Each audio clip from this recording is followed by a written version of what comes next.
Welcome back to WagerTalk.com. I'm Marco D'Angelo, joined in studio today with my partner in crime, Bryan Leonard. Bryan, we're going to talk some NFL action. We've got the Green Bay Packers playing host to the Detroit Lions.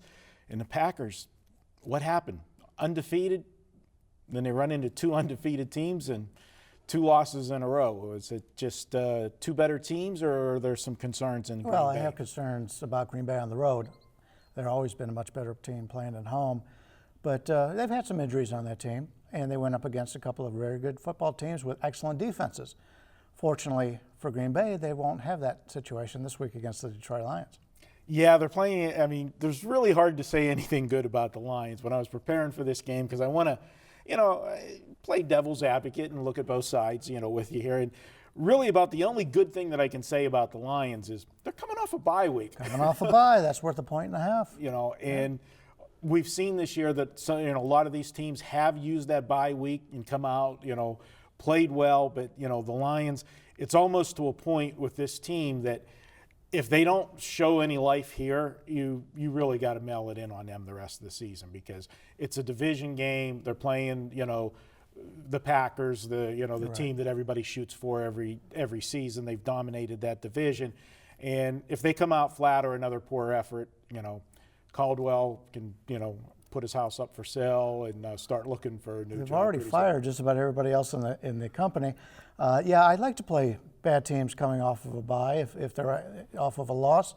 That's normally what I look for. But I like young teams that have expectations in the future. I mean, Detroit came into this season, they thought they were going to compete with Green Bay and Minnesota for that division. Obviously, right now, they're competing with the Cleveland Browns for the number one draft choice. That'd be one benefit if Detroit won this game, but being a Cleveland fan. But, Green Bay off of two bad losses, playing at home. Normally, you don't play double-digit favorites in the NFL. This is a different NFL. The haves and the have-nots, I think, this year are pretty. I mean, how many times have we seen going into last week? How many undefeated teams have we had? The most in history.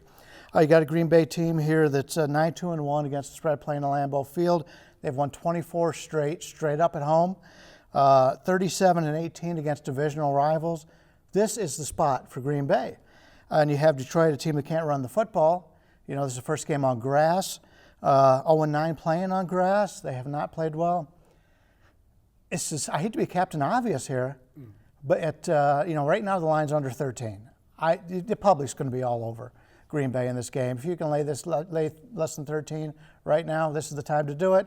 And if you like the Lions, come back and take the 14 on game day. Well, it's your free play. I'm on the fence on this one. Every week I do the Megapod with Gil Alexander, and one of his questions every week is, if you had to play every game on the board, but one game you don't want any part of, which one is it? And for me, I said this one, and the reason being because Green Bay should blow them out. It's almost too automatic for me to do.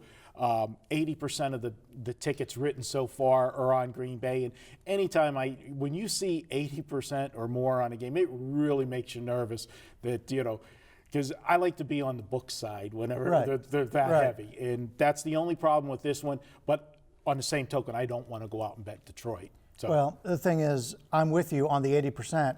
If it's a road favorite with an 80%, that's a team I want to fade. Unfortunately, this is Green Bay at home, and they will run up the score if they can. It's the first time they've lost back-to-back games since 2010, I believe. So they got something to prove here. I believe they're tied with Minnesota now in the division, where they were looking to get the home field advantage all the way through.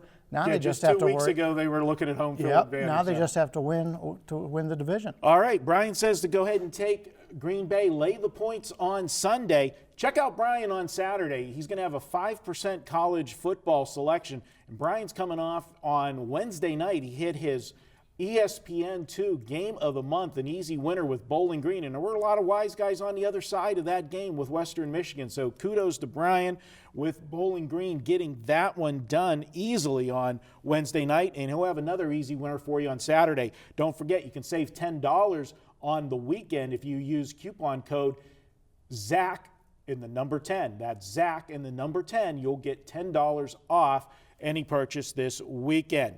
We'll have more videos here at WagerTalk.com all weekend long.